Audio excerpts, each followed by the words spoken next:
que você vence o diabo? Porque você tem Jesus na tua vida e o diabo chega perto de você e não vê você, vê Jesus que está dentro de você.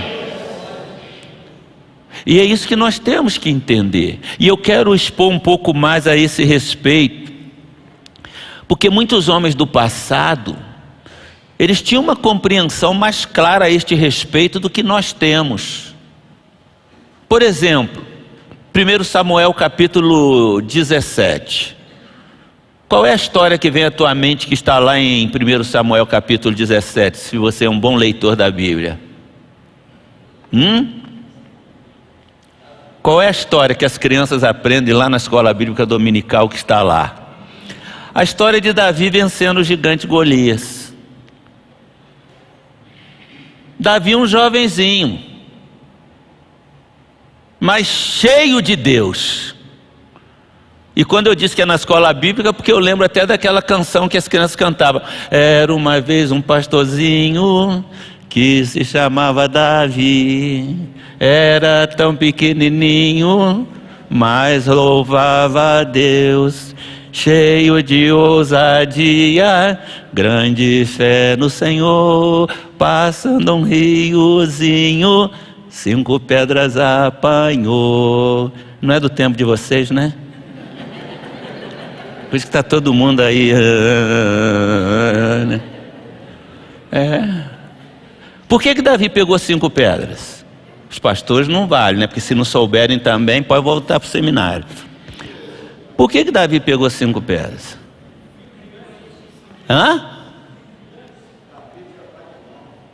Muito bem. Davi era um jovenzinho, mas cheio de Deus. Quando você é cheio de Deus, meu irmão, ninguém te para. Ele levou 5 pedras porque o gigante Golias tinha outros irmãos. Então ele dizia: eu mato um, e se vier o outro eu mato o outro, e se vier o outro eu mato o outro, se vier o outro eu mato o outro. Agora ele ficou como os crentes tímidos de hoje. Nosso Deus e nosso Pai tem misericórdia desse gigante, Senhor. Olha a armadura dele, Senhor, ele é muito grande, me livra. Tem misericórdia de mim, Senhor. Os crentes de hoje são assim. Orações tímidas de crentes medrosos. Olha o versículo 45 de 1 Samuel 17. Ele olha para o gigante. Talvez se fosse um de nós hoje, esse gigante vai me detonar. Mas ele olha para o gigante e diz: nesse gigante eu não vou errar. O alvo é grande, o desafio é grande, mas o meu Deus é maior do que o desafio. Davi chega e diz: quem é esse incircunciso? Nas palavras de hoje seria: quem é esse incrédulo? Quem é esse pecador? Para afrontar as companhias, o exército do Deus vivo.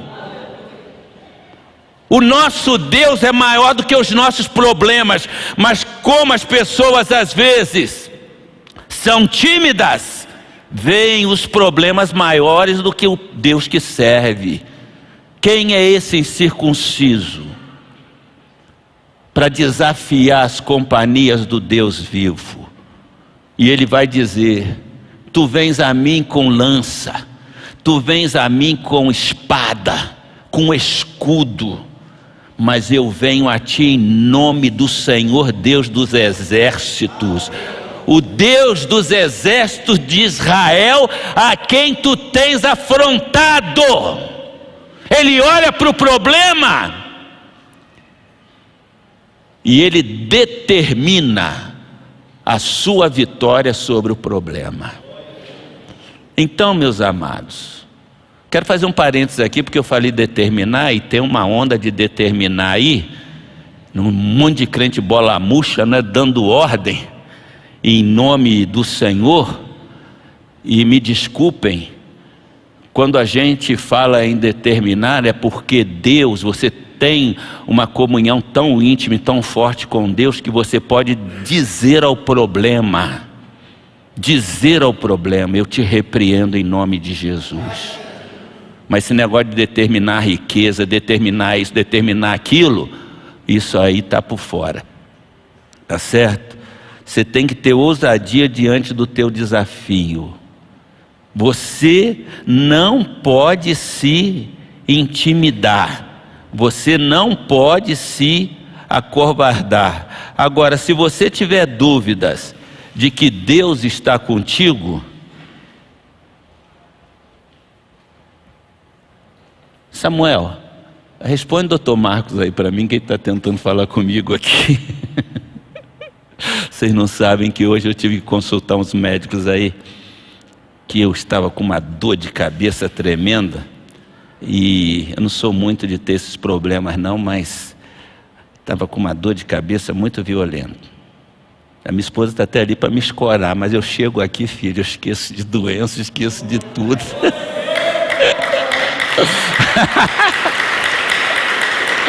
É verdade, é verdade. Então o que acontece? Você não pode ter dúvida. Não significa que Deus vai te atender em tudo não, porque Ele é Senhor de tudo, faz quando lhe aprouver. Mas o maior inimigo do crente é a dúvida, é a desconfiança. Você tem que projetar alguma coisa e fazer na tua mente uma imagem de que aquilo já aconteceu. Como eu disse, não é você diante do gigante orando por causa do gigante, etc. É você projetar. Vou dar um exemplo. Crente que só anda na pindaíba. Sabe o que é pindaíba? Financeiramente, está sempre caidinho. Está sempre caidinho. Sabe por quê? Geralmente são pessoas que têm um discurso negativo, seja quanto ao dinheiro, seja quanto à saúde, seja quanto a qualquer conquista. Você tem que pôr na tua mente o seguinte: o que é que você tem no teu coração de realizar? Qual o desejo que você tem de realizar? Se você tem uma vontade, você tem que projetar aquilo na tua mente. E eu vejo isso na própria palavra de Deus. Tem algum jovem aí que gostaria de ir a algum país da Europa ou dos Estados Unidos? Levanta a mão. Aí como é que você analisa isso? Eu falei jovem, mas serve o Celso também, não tem problema não. Então, o que acontece? Você já tem que se ver lá. Você já tem que se ver lá. Você já tem que projetar na tua mente. Se você quer os Estados Unidos, você andando lá na Quinta Avenida, olhando as lojas, você já se vê lá. Você quer ter um comércio, você já tem que se ver. Agora veja bem, não é positivismo que eu estou pregando aqui, não, estou falando de homem de Deus e mulher de Deus, porque se você não é filho, vai valer de nada. Mas se você é de fé, se você é homem de Deus, mulher de Deus, Deus tem promessas de bênção, de vitórias e de conquista para a tua vida. Ele vai te fazer chegar lá. E você não pode olhar os obstáculos. Ah, mas é muito difícil. Ah, como é que eu vou conseguir? Ah, será que é possível? Tudo isso é dúvida, são dúvidas. Se eu cheguei a algum lugar, amados, é porque eu botava na minha cabeça, eu vou chegar lá. E olha, esses dias meus filhos, a gente estava reunido, Aí um deles falou assim: o senhor está com 70 anos, já passei um pouquinho, mas vou ficar nos 70 por um bom tempo. O senhor já está com 70 anos, o senhor tem que agora realizar os teus sonhos. Pai, qual sonho você tem para realizar? Eu falei: meu filho, Deus já me levou tão além do que eu imaginava, que não tem mais nada que eu sonhe. Ele me levou muito mais além do que eu já sonhei. Então você tem que projetar na tua mente agora. Você não pode ser uma pessoa que queira ter sucesso na vida financeira e ser um descontrolado financeiramente. Que aí Deus está te abençoando, você jogando fora. Deus está abençoando, você jogando fora. Você é descontrolado. Você não é bom mordomo, não é boa mordoma. Você não quer estudar, você não quer se preparar, quer que Deus te leve de qualquer jeito. Não, olha na Bíblia. Olha na Bíblia os homens que ele usou. Davi foi usado por Deus, que lá, quando ele estava sozinho, ele estava se preparando. Fala para a pessoa que está do teu lado assim: você é o que é, dependendo do que você faz quando você está sozinho.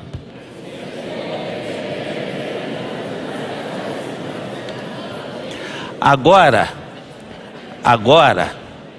põe a mão na pessoa aqui assim no braço, vê se está tudo mole no braço da pessoa. Vê. Está tudo mole? Tá. Tem uns que nem arrisca, né? Tem uns que nem arrisca. Minha mulher de quando em quando chega a fazer assim pra mim: vem, ó. Por quê? Se tiver mole, porque você quando está sozinho você não malha. Tá mole aí? Andrezão, e ela? Como é que tá? Meio Meu irmão, tá chovendo, eu tô lá aqui, ó, sozinho, ninguém tá vendo. Tô lá sozinho, tá chovendo. Bota um capuz e tal, vou andar, vou caminhar, ninguém está vendo. Mas você vai colher os resultados do que você está fazendo quando ninguém está vendo. Vai ter mais saúde, vai viver mais, entendeu? Agora tem gente que diz: eu quero viver uns 100 anos. Não se preparou para viver nem 50. Não adianta a vontade. Eu estou dizendo isso para mostrar o seguinte: você quer que Deus te abençoe, você tem que estar ligado nele. Igual tomada para dar energia que você liga lá. Tem que estar ligado.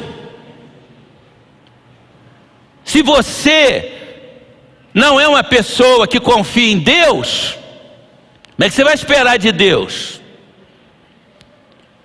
Agora, se você for uma pessoa temente a Deus, Deus vai te surpreender.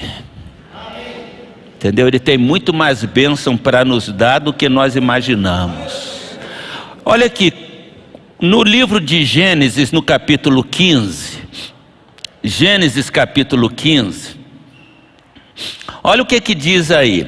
Eu quero fazer aqui um exemplo para vocês, dar um exemplo. Abraão, ele estava meio em dúvida, porque Deus diz assim: você vai ser pai de uma grande nação. Olha bem, então Deus tem uma promessa para você. Só que o tempo vai passando, você começa a ficar em dúvida: pô, Senhor, até agora nada, eu estou achando que o Senhor errou, né, o nome da pessoa. Deus falou que ele ia ser pai de uma grande nação, ele não tinha filho, está com 90 anos e nada. Olha o que Deus diz para ele, presta bem atenção nesse texto de Gênesis capítulo 15, a partir do verso 4. Então o Senhor deu-lhe a seguinte resposta: seu herdeiro não será esse, porque Abraão estava achando: o meu herdeiro vai ser o meu criado. Ele estava lá discutindo com Deus. Não, seu herdeiro não será esse. Um filho gerado por você mesmo será seu herdeiro. Levando-o para fora, olha bem, olha a imagem que eu falei para você que você tem que formar. Levando-o para fora da tenda, disse-lhe: olhe para o céu e conte as estrelas, se é que pode contá-las. E prosseguiu: assim será a sua descendência. Olhe para as estrelas. Então ele mentaliza aquilo que Deus havia prometido. Ele visualiza: assim será a sua descendência. Abraão creu no Senhor, e isso lhe foi creditado por justiça. Abraão creu no Senhor, e isso foi-lhe imputado por justiça. Você, se é um homem de fé, se você é uma mulher de fé, você tem que colocar diante de Deus aquilo que você está buscando e não duvidar em momento algum, mas tomar posse antecipadamente. Meu filho vai estudar na maior universidade nos Estados Unidos, que é a Universidade de Harvard. Você sabe quando eu coloquei isso na minha mente? Quando eu vivia numa comunidade de pobres, de miseráveis, e eu dizia: meu filho vai estudar na Universidade de Harvard. Quando recentemente o meu filho me mandou um vídeo lá de dentro da Universidade de Harvard, eu só fiz uma coisa: glorificar o nome do Senhor. Eu não sabia nem onde ficava Harvard, mas eu vi aquela coisa fenomenal de leituras e tudo mais, e disse: Senhor, o Senhor vai abrir portas. Isso foi uma caminhada longa, passaram-se muitos anos. Nunca desacreditei que aquilo seria possível. Você está entendendo o que eu estou dizendo para você? Não é teoria não, é vivência, é vivência. E quando eu fui aos Estados Unidos a primeira vez, eu já estava com uns 35 anos. Mas lá, como zelador da igreja, onde eu fui seminarista e fui zelador da igreja, que muita gente acha que é deprimente, para mim é honroso.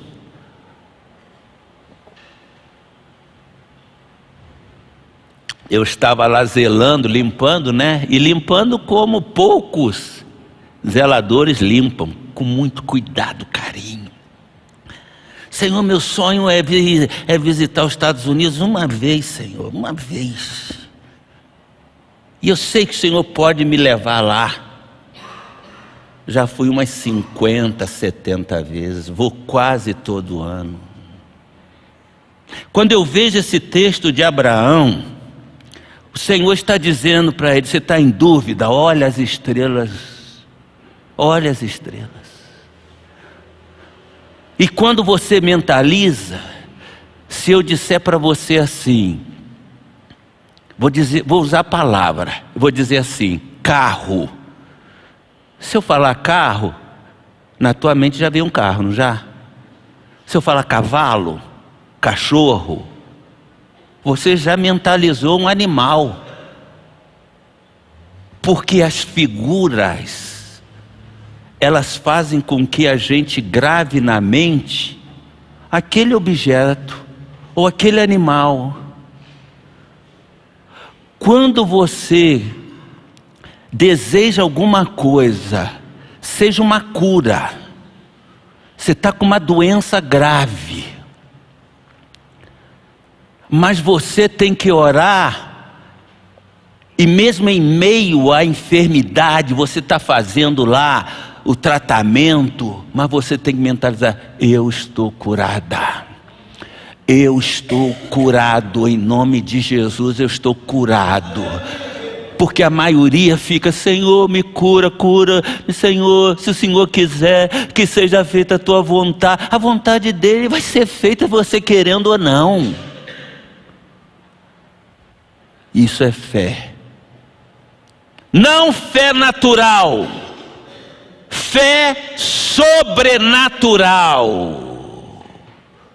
Você ora, você pede, e você já visualiza. Irmãos, até interrompi a palavra aqui, porque veio o texto na mente, e eu tenho mencionado quantas vezes para vocês.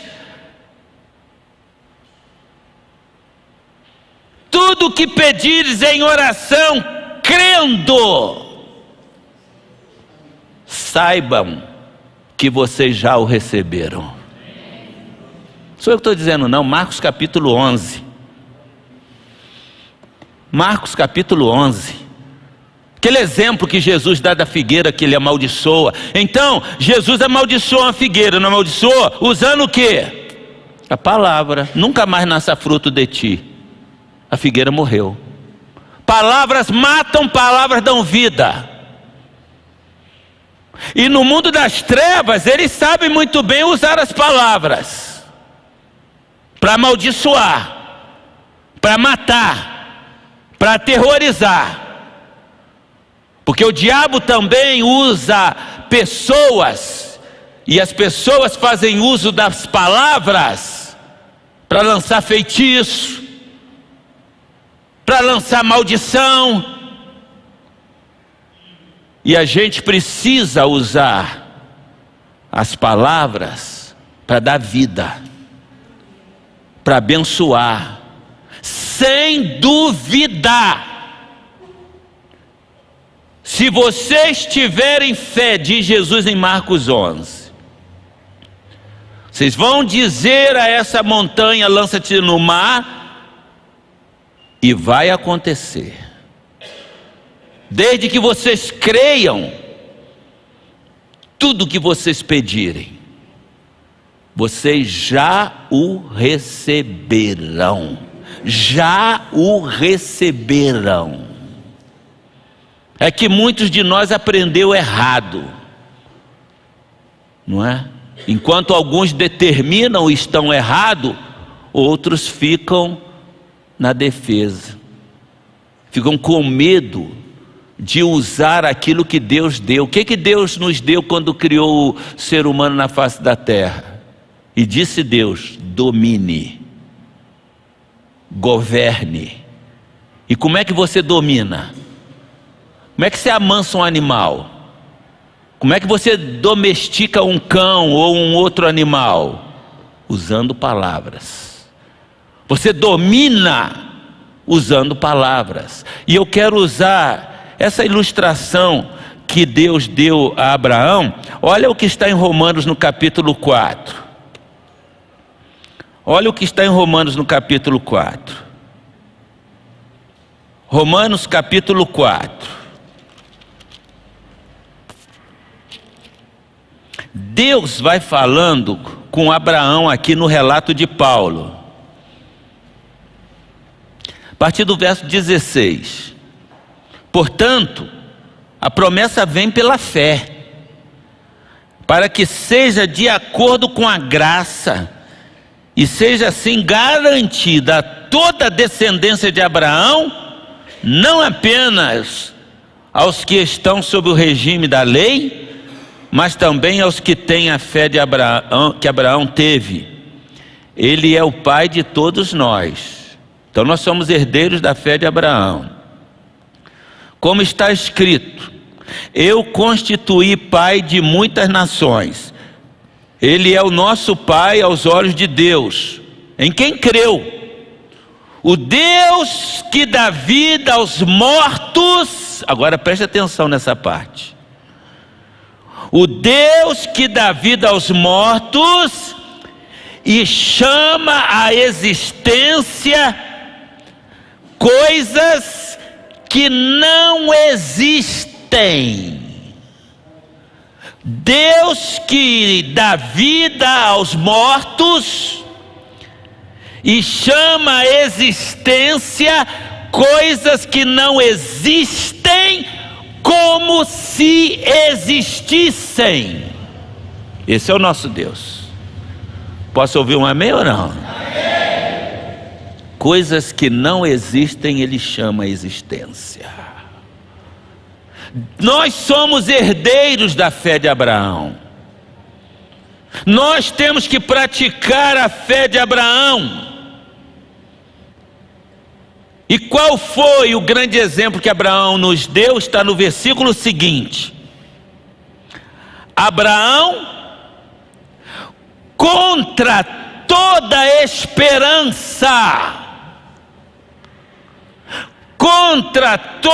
esperança, em esperança creu.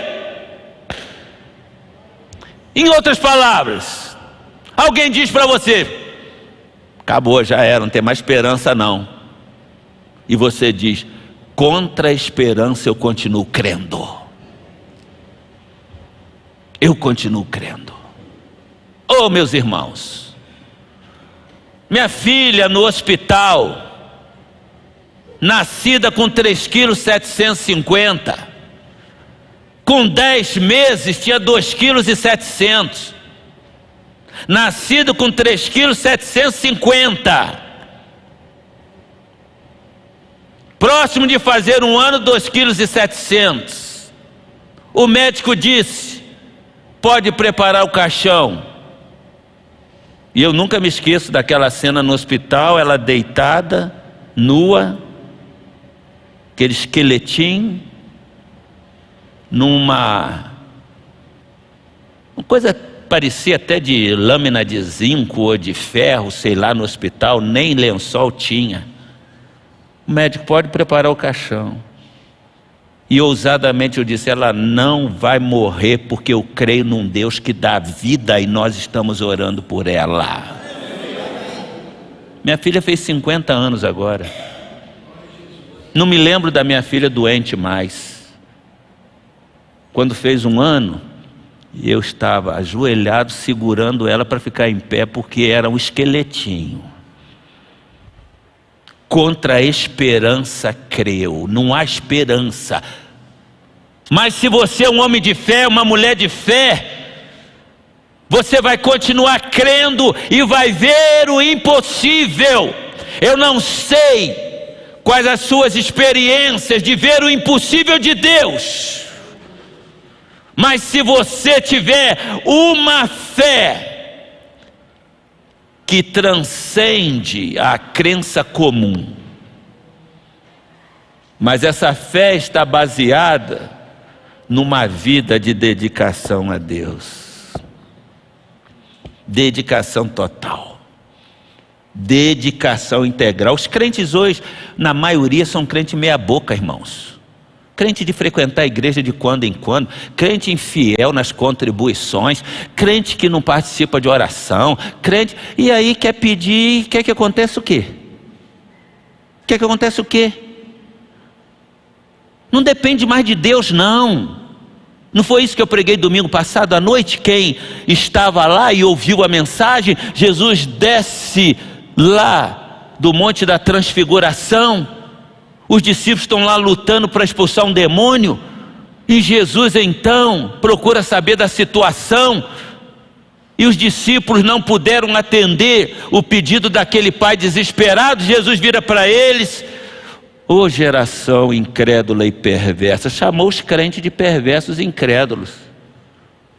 Eram os discípulos dele, meia boca, porque os de primeira categoria estavam lá no alto do monte. Ô geração incrédula, até quando que eu vou estar aqui com vocês para resolver os problemas de vocês? O que ele está dizendo com essa fala dele? É para vocês resolverem. É para vocês resolverem. Cadê o menino? Traga o menino aqui. E o pai traz o menino e diz para Jesus a história. O diabo joga no fogo, joga na água. E aí ele diz para Jesus assim: se tu podes fazer alguma coisa, tem compaixão de nós e ajuda-nos. Se tu podes fazer alguma coisa, Jesus devolve a pergunta dele. Você está dizendo para mim se eu posso, Jesus, se tu podes? Você está me perguntando se eu posso? Está de brincadeira, né? Tudo é possível para quem crê. O que o homem diz? Eu creio, ajuda-me a vencer a minha incredulidade. O problema não foi resolvido por causa da incredulidade. Eu creio, ajuda-me, porque eu tenho sido incrédulo. E Jesus resolve o problema. Problema que os discípulos podiam ter resolvido. Quantos problemas que nós mesmos podíamos dar respostas, e às vezes não damos as respostas que as pessoas estão buscando, ou que nós mesmos precisamos dar para nós. Eu quero concluir repetindo esse texto da palavra do Senhor, de Romanos 4:17.